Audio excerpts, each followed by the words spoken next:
The following program was made possible by the generosity of those who have determined to hold fast to the true Roman Catholic religion, as expounded by the Roman Catholic Church before the disasters of Vatican II and the so-called New Mass. Hello and welcome to What Catholics Believe. I'm your host, Thomas Nagley, and with me tonight is Father William Jenkins from the Society of St. Pius V. He's also the pastor of Immaculate Conception Church in Norwood, Ohio. Hello, Father.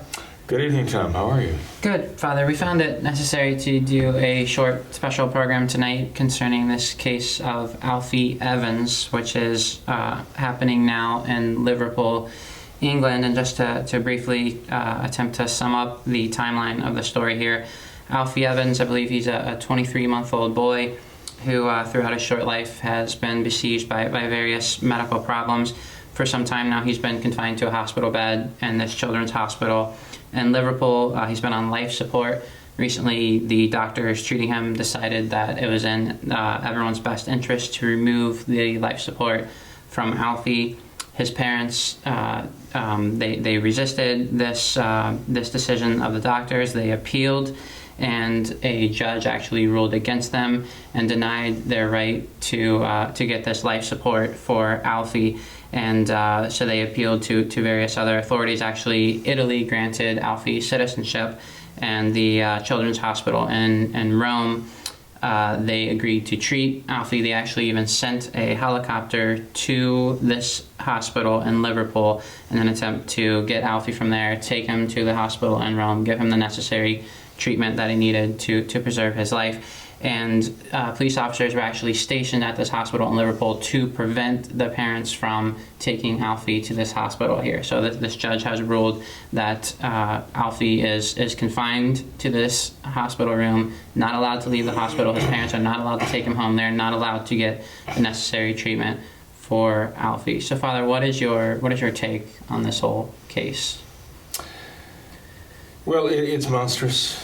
It is. It is monstrous that a judge should have the power of life and death like this over a little child, despite his parents' wishes. Okay.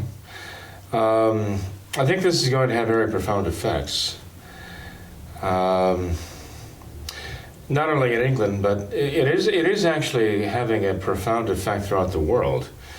There are national governments around the world who've spoken up to try to save this child's life and prevent this hospital, basically with the power wielded by one man, this Mr. Justice Hayden, from decreeing the death of this child by starvation, ultimately, is what they're hoping. They were going to withdraw not only the ventilator from the child, with the prediction that he would be dead within a matter of minutes. And they did withdraw the ventilator, and the child is still breathing. Mm-hmm. Has been breathing him on his own for well over 100 hours, much to everyone's shock, especially the medical authorities who were predicting his death. And I think the legal, so-called legal authorities were hoping for it to happen to get it over with and just have this child die. But the fact is, the child continues to breathe.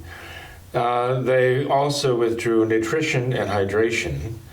As you know, one can live without nutrition for quite some time, but hydration is so necessary for life that if one does not have water, one dies very rapidly in a matter of a few days or a week, or can linger painfully for a long time. Remember, our Lord hung on the cross with all of the torments that he suffered, both the torments of mind and body, and yet the one thing that he expressed of his own discomfort was, "I thirst." So this is a terrible way to die. Alfie's father managed to persuade them to give the child hydration. Perhaps, I don't know, this one scintilla of consideration, of common decency, of compassion, might have been to prevent the specter of having themselves having killed the child, murdered the child, when they want him to just stop breathing on his own. But they, I understand, to this moment, are still refusing to give him nutrition. So the child is starving. even as we speak, still breathing, and they're just looking for him finally to give up the ghost. It is true that the Gesù Bambino Hospital, the children's hospital in Rome, has offered to treat him. The head of the hospital there, who's a woman doctor, actually came out and said that what is motivating the children's hospital and the court system in Liverpool, England, is actually ideology. She actually came out and said it's their ideology that is behind this. It's not a matter of medicine. It's not a matter of justice. It's a matter of ideology. And I thought it was amazing that she would say this. Not that she would think this, but that she would say this. But it's interesting that she sees it and is willing to come out and say so. And it is, because you're looking at socialist medicine in England. And this is what socialism does. Socialism usurps the power of human beings, not only in terms of their right to private property, it usurps all authority from parents and arrogates it to the government and these bureaucrats and lawyers made judges, barristers who become justices, and they feel as though they have absolute power of life and death over everyone, including children. And there was a nurse involved in Alfie's care who saw, I guess it was the brain scans, and commented, "This child deserves to die." A child deserves to die? No, isn't that a strange way to put it, you know? So again, not only in the justice system do you have an ideology, but in the medical field you have this ideology too. This child deserves to die. Mm-hmm. And this nurse has made this pronouncement on this. So some are saying that Alfie's continued clinging to life is a miracle, but the father said it's not a miracle, it's a misdiagnosis. He has a degenerative neurological disease, they say. And if that's the case, then he will die. Then why don't they just let him go home? Because the parents' ideology does not square with the courts and the doctor's ideology, the hospital's ideology. Elder Hay is a very large children's hospital. And they've been busy for quite some time. In fact, 1999, I understand, they had a pretty serious court case brought against their harvesting and preserving of human tissue, which 5 years later yielded an act, I guess an act of Parliament, basically correcting the problems there in their way of gathering and preserving human tissue. So the hospital has not had a history with that controversy. But in this case, they have a little boy who was brought to them about a few months, well, let's see, he was born May 9th in 2016. And by December of that same year, he was brought in with seizures. Mm-hmm. He was having seizures. And his situation deteriorated, they say, okay, to the point that the medical doctors who were treating him say basically there's no hope for him. And they moved to actually seize custody of the child, take it away from the parents. And they succeeded through this court. And the appeals court has upheld this Mr. Justice Anthony Paul Hayden's decision that the child basically is going to die. And they've appealed to the Supreme Court in England, and the Supreme Court has refused twice to hear the case. And they've even appealed to the European Union Court, which has refused to hear the case as well. But around the world, there are governments who are speaking out about this atrocity. Even in Germany, you don't hear anything from May, the Prime Minister. I haven't seen any statement by her on this. Her silence is thunderous. Merkel, thunderous. But one doctor in Germany, who has a certain prominence, I guess, I don't know his name offhand, but he's actually said that after the Holocaust in Germany, we've learned what not to do to people, And in England, they haven't learned that yet, what not to do to treat a child. He was very outraged at what they're doing to this child and what they're doing to his parents. But the Gesù Bambino Hospital is the children's hospital in Rome. The Child Jesus is the name of the hospital. And just a few weeks ago, the students and I were in the Ara Coeli Church, where the body of St. Helena, Constantine's mother, lies now. And there they have the Bambino, Gesù Bambino, the figure of the Christ child who is taken to the sick children at Christmas, and they're blessed with this figure of the Christ child. So they still do have a devotion to the infant, the Christ child there, especially with regard to the illness of little children. They have a real tenderness for that. So when the head of that hospital says that it's ideology that is basically thirsting for the death of this child, they're just determined that he is not going to leave that hospital alive with his parents. Mm-hmm. Now that the parents have failed in their repeated pleas to have the justice system of England release its claws from their child so they can take the child, who has been, as you say, granted Italian citizenship to facilitate his arrival there. And now that has been absolutely forbidden, under armed guard, I mean, the place is bristling with firepower to prevent anybody from trying to save this child. It's funny, you know, they're welcoming all of these people here, these so-called refugees that are coming to the country and wreaking havoc to their legal system. And, you know, heaven forbid you should say anything derogatory about that. But when it comes, the firepower of England is now being used to make sure this child dies. And that no one can stand up and try to rescue this child. Now the parents evidently have abandoned their efforts in this regard to get him to Italy or anywhere else to be treated, and they just want to take the baby home. They just want to take him home and let him die at home, if that's what it's going to come to. Mm-hmm. Will these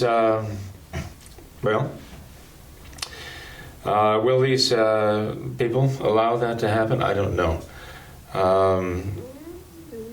Maybe they would be afraid that somehow they'd give some nourishment to the child and prolong his life. I don't know if they will. But one thing is quite clear. The parents' ideology, that is to say, their belief in the value of that child's life, does not square with the medical authorities and the legal authorities there right now in force at that hospital. Mm-hmm. So I would frankly be surprised if they let this child go home with his parents unless the child was already ready to die, you know, so that they can say, okay, we let the child go home. He died at home just as we said he would die, and there's nothing that could have been done for him.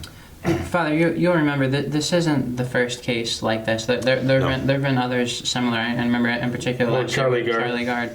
A year before, and Terry Schiavo right here, and there are a number of cases around the world now. And how ironic is this? I read that after they removed this life support, this ventilation from Alfie, that his parents actually were giving him mouth-to-mouth for some time in an attempt to keep him breathing. And how ironic is that? How depraved is that? To have here, you have in a hospital, you have parents giving mouth-to-mouth to their child to try and save his life as the hospital staff stands by and does nothing. And I think if that right there doesn't show that the diabolical disorientation that's... Well, they did something. They took away the ventilator. They took away the means of keeping him going, so the parents had to resort to that. But the amazing thing is that he's breathing on his own. The parents were so convinced that what the doctors told them was true, that he would stop breathing in a matter of minutes and die in a matter of minutes. They were administering mouth-to-mouth resuscitation just to prolong the child's life by a matter of what they considered to be minutes. And lo and behold, the child did not die. It's... What does this tell you about the hospital's diagnosis? What does it tell you about the quality of medicine? What does it tell you about the level of ethics, as you're saying, and morality, but even just the level of ethics on a natural level? It's frightening. I suppose there are certain certain scenarios in which you would say that that the thing, it's being operated by fiends, by actual fiends who are running this, who have this, well, as this hospital leader in Italy says, it's an ideology. It's an ideology. But socialism does this. And heaven forbid that we should ever have a socialist medical system here, because this would be the norm, not the exception. Right.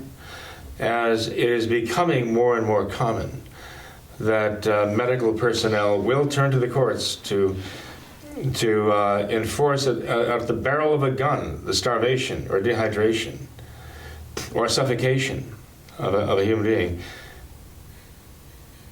particularly children and the elderly. Why?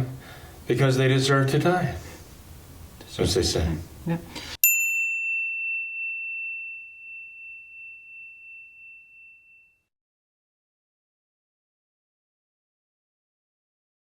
Father, I was reading a few interviews on this case here, and one with I believe it was Governor Mike Huckabee. He said that the question in this case is really, who is God? Are we allowing God to be God, and is God really the author of life and death, or are these court systems, are these doctors, are they playing God? Do they have the authority to decide who lives and who dies? Well, we're answering that question, right? And another perspective of this is Matt Walsh, I believe, the blogger here. He said that this case perfectly illustrates why the right to bear arms is so important, because in a case like this, when it's literally life and death, and these court systems, these doctors are literally forcing your child to die and not letting you have anything to do with it, that as a parent, that would warrant the use of firearms in a case like that. Well, it was so perverse, Tom, that the plan was, with Alfie Evans, to withdraw the ventilator, and then, in case of any evident distress, to inject him with fentanyl to further suppress his breathing, guaranteeing, to expedite his death. Now, I don't know if they actually did that or not, but the world is watching them, and it's amazing to see the world's governments reacting to this, and a number of them lamenting this, and they're horrified by this. But they're standing around, everyone is standing around and watching the medical system in this government actually preside over the death of this child this way. They're standing here and watching this happen, and some are expressing their outrage, some their discomfort, but I'll tell you, they get away with it, and every time they do it, it just they get bolder and bolder. But this is what socialism does. So that the people who are speaking up to try to preserve Alfie's life, or at least to let him die a perfectly natural death at home with his parents, where he belongs, they're the ones who are being denounced. They're being denounced as the vultures, who are hanging around like vultures outside the hospital for the child to die. I mean, it's inside out. Everything's upside down, backwards, forwards. It's like Satan is writing the script. And truth is falsehood, good is evil. And, as the prophet says, Isaiah says, woe to those who call good evil and evil good. And we've got a lot of that happening right now. We have to pray. We really have to pray hard. Because God punishes nations for this. He punishes nations because of their governments, because of the evil laws and the fact that people do not... God gives the graces to people to respond to such challenges and to make things right and not to let this happen, not to let it come to this. But if people acquiesce to these evils, in the course of time, they will be punished. The people themselves will be punished for the evils perpetrated by their governments. And because they're all considered to be kind of party to it, So, I really fear for certain nations. They're going to reap a tragic harvest of what they're sowing right now. And Father, if we could profit anything by this case, I think perhaps it can give us a slight insight into the mind of God in this way, that there are so many who are on their spiritual deathbeds, just, lying there, they're ready to die a spiritual death, and God in His infinite mercy does everything in His power to try and convince our will to let us help Him. Sometimes He even literally flies a proverbial helicopter next to our spiritual deathbed, and we refuse it. So often we say, no, I will not accept this grace from you. I refuse it. I want to die this spiritual death on my own. Just leave me be. Let me die.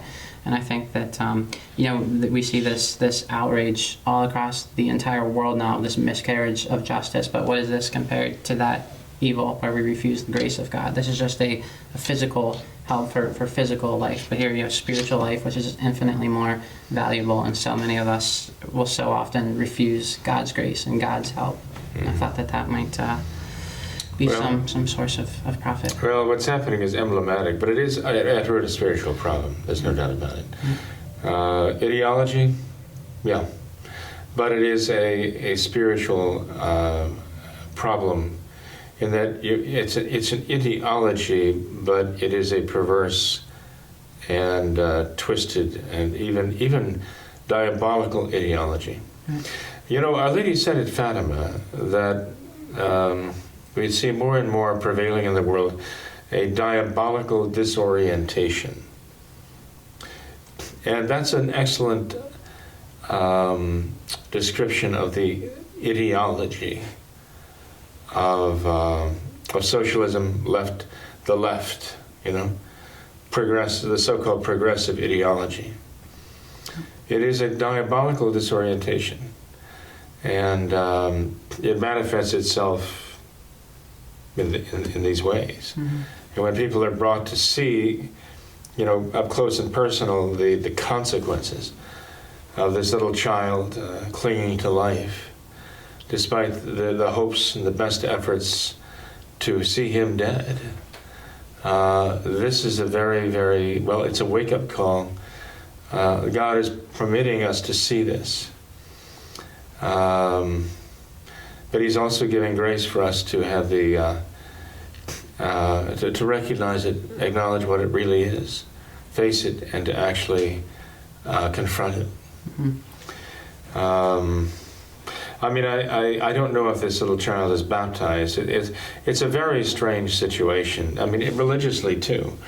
The child's had a priest from Italy as the chaplain there with him, actually on site at the hospital to care for the child. But the Bishop of Liverpool, what's his name, Murray? I forget his name now, but says that they're not Roman Catholics. And he actually couldn't go 7 kilometers to the hospital to see the parents. The bishop, this is. I think it's an archbishop, if I'm not mistaken. But he got to Rome to tell Francis, basically. And since then, Francis, I understand, has kind of backed off. Because Francis at first was advocating for the life of this child. But now, the bishop in Liverpool has actually intervened that Italian priest has been withdrawn from being there with his family. That priest was telling the hospital staff, "You're committing murder." They didn't like it. So guess what? He gets whistled out of there, taken away by the church, right? He was too rigid. I guess he was one of those who was trying to enforce these abstract truths, And, Francis has just come out and said, well, being there with people, that's the important thing. And yet his own people, pull the priest out of there from being there, right? Because he's telling them the abstract truth that this is a child's life and you're putting this child to death, that it's wrong. And they don't want to hear it, okay? So again, we have more hypocrisy and we have more contradiction and so on in the Novus Ordo, but they're manifesting who they really are. But the story that I get now is that Francis himself has kind of toned down his support based upon what he's hearing from the Novus Ordo Church authorities in Liverpool. So a couple of good sites to check up on this. There's a site called The Federalist, I understand. I haven't seen that article, but some have recommended that, saying that's actually a very good treatment of this, what's happening to Alfie right now. But perhaps the premier site here in America is LifeSite News, LifeSiteNews. LifeSite News. In fact, I have the printout of quite a number of articles about this right here. And LifeSiteNews.com has like a minute-by-minute update as to how this child is doing. And I'm sure that if the courts will release their grip on this child, and the child can go home with his parents, they'll be among the first to let us know. Mm-hmm. But in any case, for those who want to learn more and stay tuned, they would be well to go, let's say, to LifeSite News.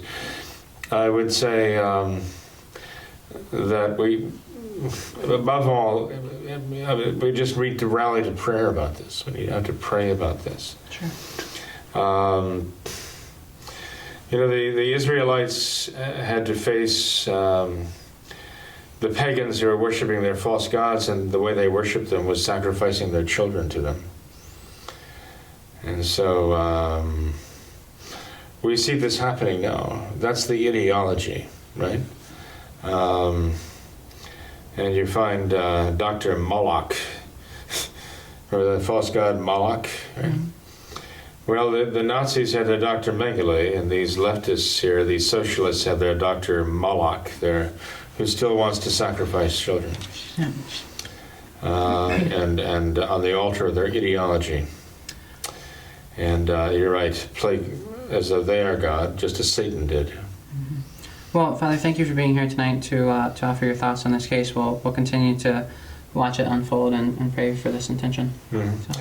Okay, well, Tom, thanks very much, and I hope that people take this to heart and realize not only do we have to pray for this little child and his parents and all of the good people who are advocating for him, pray for them that they'll find their way back to embrace the true faith and realize that the traditional Catholic faith is really the only answer to all of this. It's the one sole answer to all of this, right? Right. All of this diabolical disorientation. But we also want to make sure people are very much aware of this so that they will make sure they do everything they possibly can to prevent this from happening in their country, in their states, in their cities, in their own backyards, that they will not allow this type of thing to happen. Right. Thank you, Father. You're welcome. Now, God bless you, and all of you. Thanks to all of our viewers for watching this episode of What Catholics Believe. Until next time, we ask that you all remember the words of Our Lady of Fatima, to consecrate yourselves and your families to the Immaculate Heart of Mary, and to pray and do penance. Thank you, and God bless you.